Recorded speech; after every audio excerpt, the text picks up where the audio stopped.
وقتی برف میبارید صدای زوزه گجر از دل کوها می اومد. گجر هیچ وقت از تو دست نمیکشه حتی اگه فرار کنی. حسن به کوها رفت اما هیچ وقت بر نگشت. شما هم اگه تجربه یا داستان ترسناکی دارید میتونید اونو به آیدی تلگرام که روی صفحه نوشته شده ارسال کنید. منتظر داستانهای ترسناک شما هستیم. سلام، من محمدم، پسری کشاورز ساده.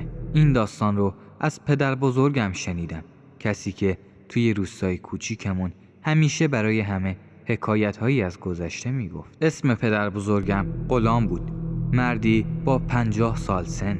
همیشه با داستان خشکش از کشاورزی می اومد و به من از رازهای قدیمی می گفت. یکی از همون داستانها داستان گجر بود، پادشاه جنیان. پدر بزرگم همیشه به من می گفت محمد جان، دلت رو به هیچ چیزی نباز. از کوهها و برفها می ترسی؟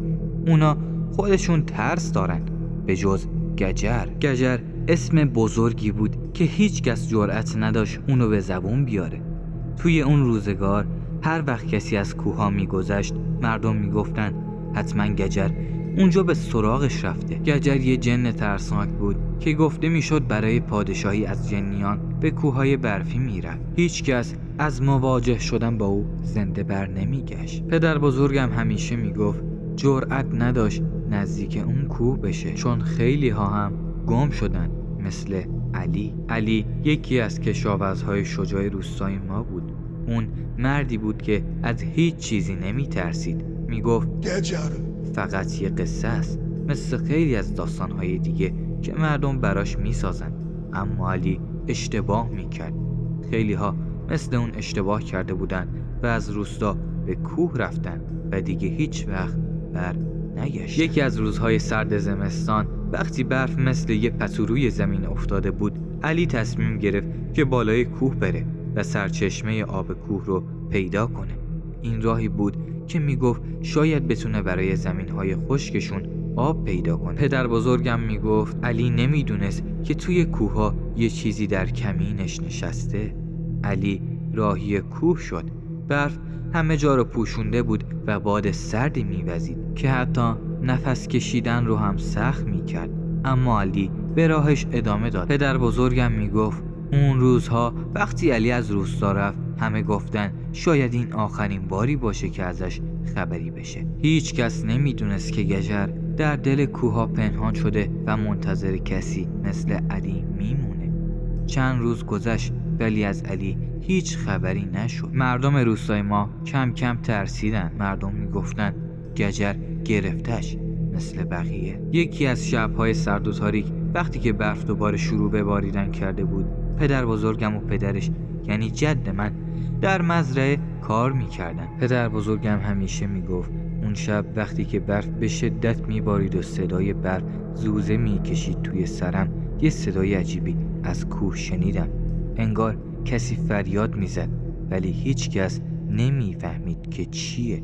ادامه داد که همیشه بعد از اون شب وقتی که کوهها پر از برف میشد هیچ کس جرأت نداشت سمت کوه بره.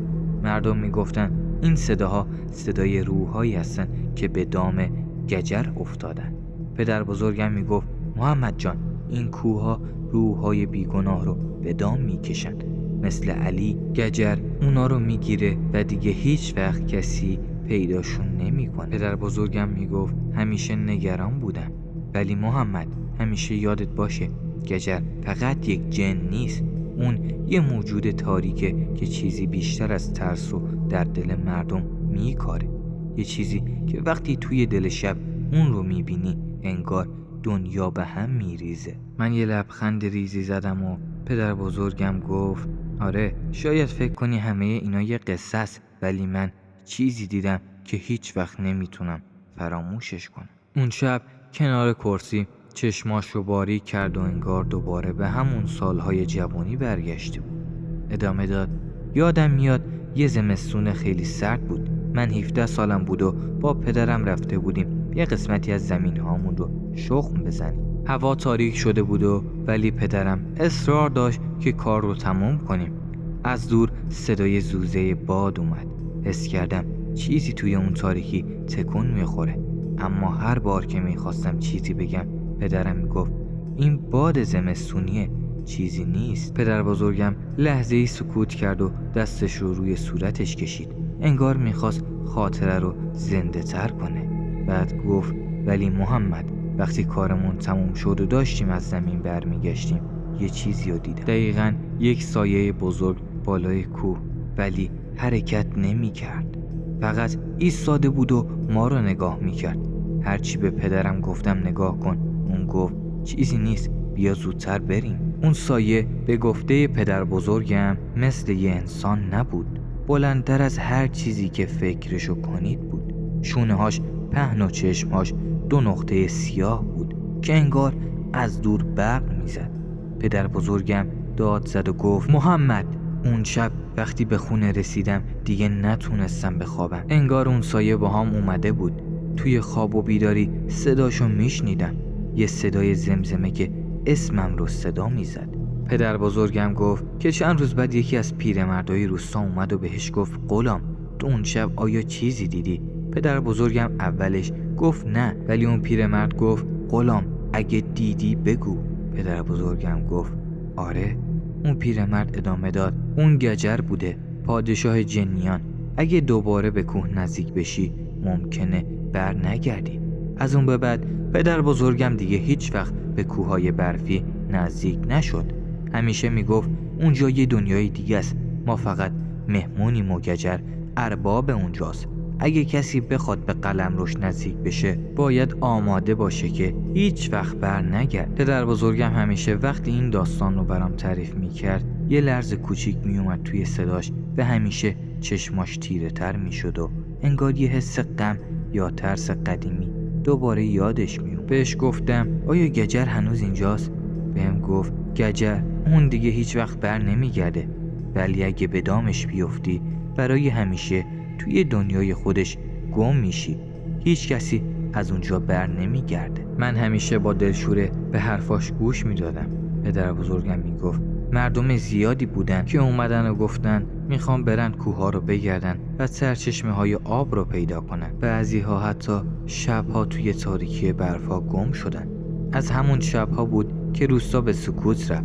دیگه هیچ کس جرأت نمیکرد حتی اسم گجر رو به زبون بیاره. اون شب پدر بزرگم با یه نگاه عمیق به دوردست که انگار یه چیزی پشت اون برفا دیده که ما ندیدیم گفت گجر رو وقتی دیدی دیگه نمیتونی فرار کنی.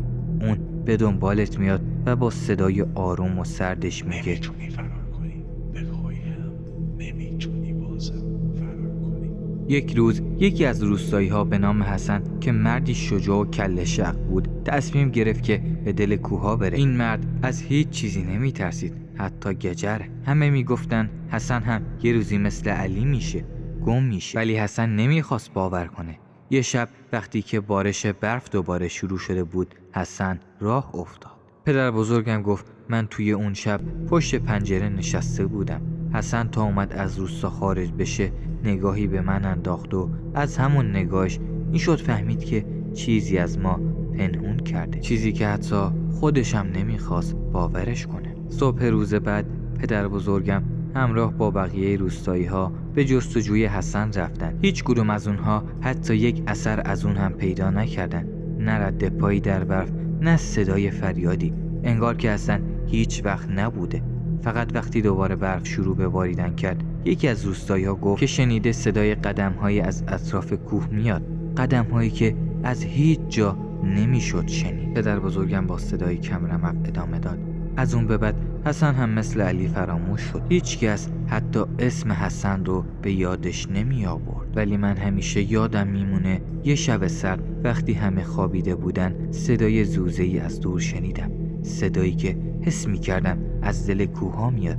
این صداها هیچ وقت قطع نمیشن محمد جان، هیچ وقت. من که دیگه نمیتونستم تحمل کنم گفتم پدر بزرگ یعنی هنوز هم گجر اینجا توی کوه هاست؟ پدر بزرگ یه نگاه عمیقی به من انداخت و گفت محمد جان مگه الان برف نمیباره؟ این برفا محمد جان پناه گجر هستن.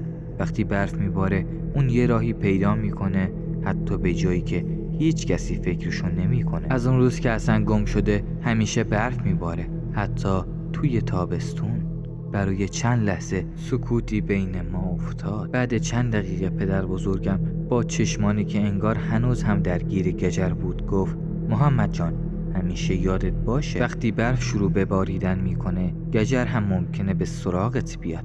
باید آماده باشی که هیچ وقت بر نگردی. اون شب من خوابیدم اما با قلبی پر از نگرانی و ترس. هر وقت برف میبارید شبش گویا چیزی توی دلم میپرسید که آیا دوباره گجر به سراغ ما خواهد آمد یا نه. داستان امشبمونم تموم شد. یادتون نره این ویدیو رو لایک کنید و حتما کانال ما رو سابسکرایب و نظرات خودتون رو هم درباره این داستان‌ها و ویدیوها برامون کامنت کنید. گجر در کوههای تاریکی افکنده، صدای زوزش همیشه در دلها پایبنده. خدا یار و نگهدارتون.